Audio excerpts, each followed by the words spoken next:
looks pretty in the backseat, sipping on beer from a can, talking about the army and the navy. This is Off the Record, where I hope you discover new artists and new music. This is a selfish interview. I'm here with Tom Siletto, who recently released his beautifully creative. There's so many words you could use to describe this awesome EP, Counting Horses. Dude, how are you doing today? I'm good. Thank you for having me. I'm so excited to be on. This is gonna be awesome. I'm excited to gab with you. I'm really excited about this first question because I always like to start by asking about musical influences. And what I like come to learn about you is you grew up in like a really musical household. So what do you remember being played around you? Who was playing music, and what was that kind of like, and how did that kind of stir you into the direction you are today? Oh man, I mean, I grew up, so my mom and dad both have big music taste. My dad's a Rolling Stones fan. My mom's a huge Beatles fan. But I think I remember the first song I remember hearing was probably "The Obvious Child" by Paul Simon, which is my favorite song of all time still. It's like the first song I ever like connected with, and it when I was young I used to drum, and it's this amazing track where he went to Brazil and he got a whole like there's in Brazil there's like parts of like the favelas where you I think that's the word, so don't quote me on that if I'm wrong, but there's like they get like 50 drummers and they all drum, and he put that behind him, and it's like the most beautiful amazing song, and it has these like drum breakdowns. I remember like hearing that rhythm when I was literally 2 or 3. That was like the first thing musically I ever remember, and then from there like that was probably my biggest influence. And then the Beatles, I was really obsessed with the Beatles when I was like 5. I like really got into them. I used to have a book of the Beatles that my mom bought me, and I would look at it every day. I was obsessed with their hair. I got their haircut when I was young. There's like photos of it. So the Beatles were probably second. And then like when I got older, I don't know, I fell in love with the 1975 when I was like 15 or 16, really early on. My sister took me to a 1975 concert, and that was like the first real concert I went to, and it was the most amazing thing ever. And they're still my favorite band. So yeah. I always love asking, what is your like all-time favorite Beatles track? There's a song called "I Need You," and it has this guitar part. I think George Harrison plays it. So the one is like, "You don't realize how much I need you." It's like wow, wow, and the guitar like kind of complements that. Or "I'm Looking Through You." "I'm Looking Through You" is one of the best songs ever written. Those are some deep cuts. Yeah, those are my favorites. I mean, my mom was like a huge Beatles fan, and so she That's like was so obsessed awesome with those songs. So yeah. I heard through the grapevine that your mom used to throw house shows. Yeah.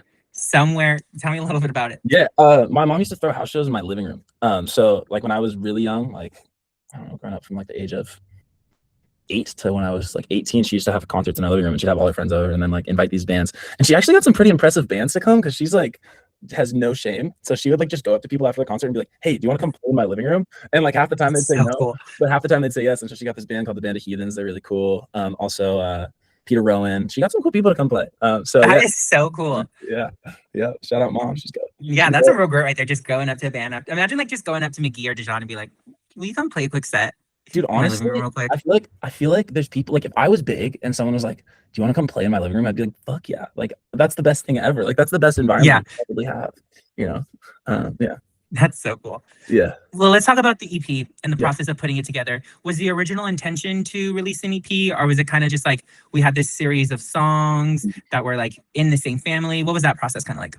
Yeah, I think I'd been writing a lot for this EP for about a year. I had like 20 to 30 songs that I really liked, and then I don't know, it just all kind of came together where it was like I'd written a bunch of songs with Amelie, and I'd written a bunch of songs with Jacob, and I'd written a song with Ruby, and I was like, I kind of like all these songs. And then I met Dean, who produces for me, and he produced the whole EP. He's amazing. And we recorded Christ's Sake first. That was the first song we ever did.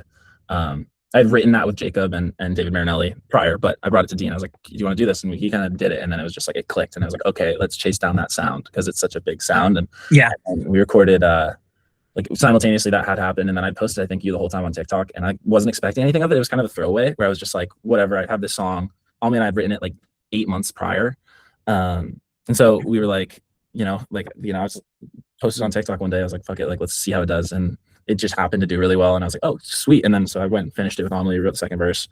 And and then I brought that to Dean, and then we had like 2, and I was like, oh, these are in the same family. Let's go from there. And then obviously Jesus and a Baby T happened, and I wasn't gonna release that song. I literally was like, fuck this song, I don't like it, whatever, like it's fine. Really? I posted on TikTok, and there's a couple songwriters that I really admired that just happened to see it and like it and comment on it. I was like, wait, maybe it's good, because I have like problems like with my own music where I'm like, is it good? Is it good?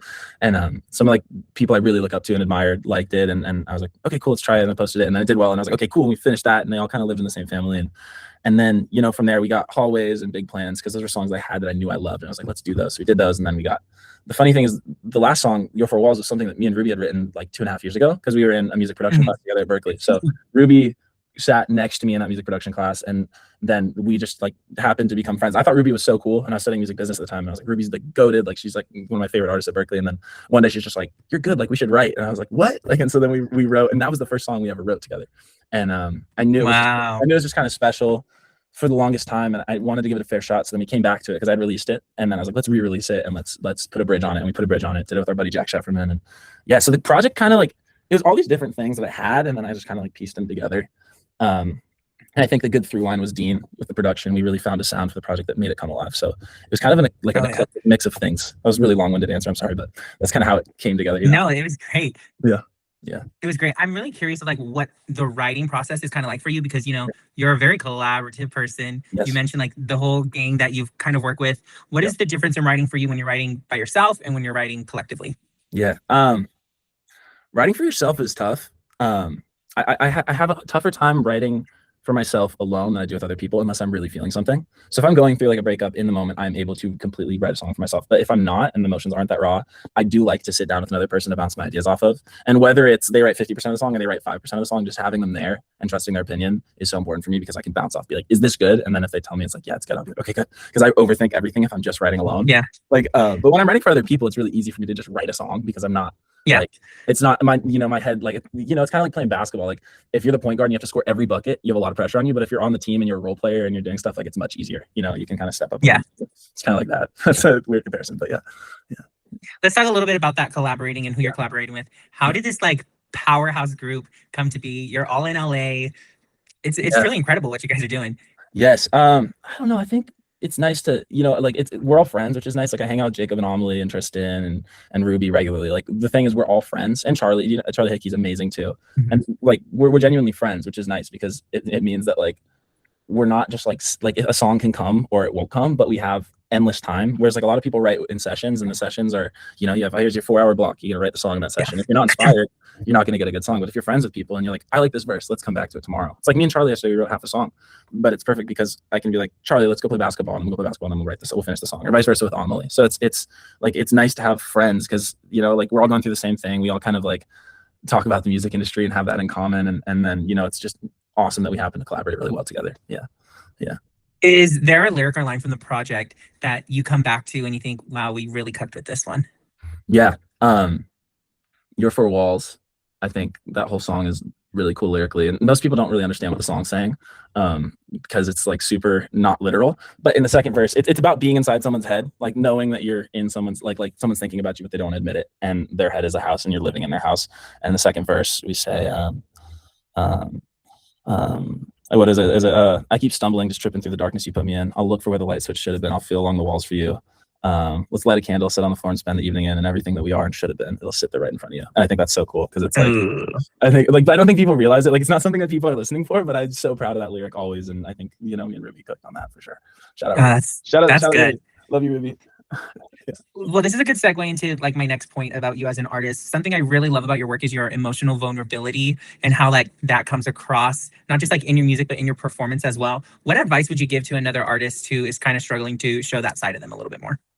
Oh man, I don't know. I think, I think the truest form of like yourself you can be is yourself. Like, if you just are who you are and you show that to people, that's like, like no one, like everyone's always like, oh, you're just another artist, blah, blah, blah. Like anyone, like I'm just another artist, how do you differentiate? It's like, only you have your perspective, and that's what you have. And so like, I think that like, to be true to yourself and to really be honest and authentically you is the best way to break through all the noise, because there's so much noise, but the artists that are really themselves are the ones that break through. Like, I think Audrey Hobart had such a moment, because Audrey Hobart is so much herself.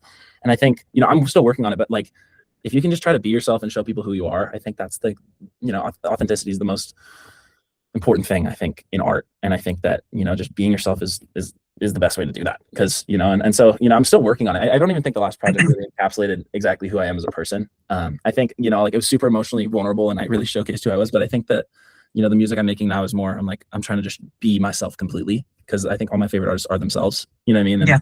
And I think that when you can just, take away that veil, your audience really connects. And so, yeah, I mean, so that's kind of like bad advice, because it's kind of like, I'm still working on it, but I think if you can just be yourself, it's important. No one has your perspective, you know what I mean? Only you have your own perspective, and that's so important. And that's why I love Audrey Hobart. That's why I love, like Slim Dan. That's why I love Phoebe. That's why I love, all these artists that are great, and I think that it's because they are themselves. So I love Oliver Tree. Slim Dan posted something on his Instagram story the other day that was really cool. He was basically talking about that, where he was like, Oliver Tree was authentically himself, and I think that's so true. I think it's really sad that he passed away, but I really admire how he was himself, and I admire Slim Dan for pointing that out. Shout out Danny. Yeah. Yeah, that was cool. Yeah. What are you hoping audiences take away from the project as a whole? I think so. If people can find parts of themselves in my music, that's all I care about. Whether it's or not, it's something that I intended for them to resonate with. If they can find a bit of themselves and really learn something about themselves within the music, that's all I care. I don't want them to take away anything specifically. Like I think that music is so beautiful because it's interpretive. Something you might hear is different than what I might hear, and something you might feel is different than what I might feel. And so long as people are finding something within my music that resonates with them, that's all I care. I don't want people to feel something specifically. I think that music's just it's up for interpretation. I think I think everyone hears different things in music, and so long as people are resonating with something within the music, that's all I care about. And even if it's 1 in every 10 people, it doesn't have to be everybody. Not everyone's gonna like my music, but if certain people love it and certain people feel something when they listen to it, and it helps them get through their day or whatever they're feeling, I think that's all that matters to me. Oh, that's great. That's really great. Yeah. If this EP, which is already so cinematic in itself, could soundtrack any TV show or any movie, what would it soundtrack? Oh my goodness, that's so hard to answer. That's a great question. That's so interesting. I feel like it would be I want Normal People. That's kind of a cop-out answer, but Normal People. Yeah, that's a good one. I think that it kind of, I think Normal People would be cool. Yeah, for sure. I love that. Well, it's time for my favorite question. Yeah. I asked you to bring 3 songs from 3 other artists you think we should listen to, and feel free to elaborate on why you chose these. Okay. Charlie Hickey. I wrote with Charlie Hickey a lot. Song called Cash In.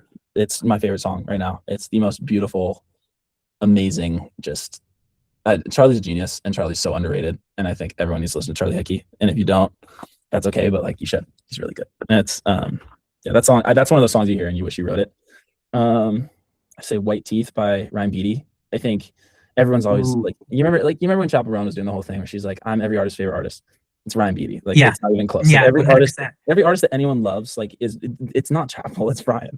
And I don't know him personally, but he's fucking sick, and he's every artist I know's favorite artist. So there's that. So White Teeth is a beautiful song. Ribbons is also good if you want to get into him, and and then lastly, I would say probably Cherry Pick by Ruby Plume. She's a homie. Love Ruby. Great.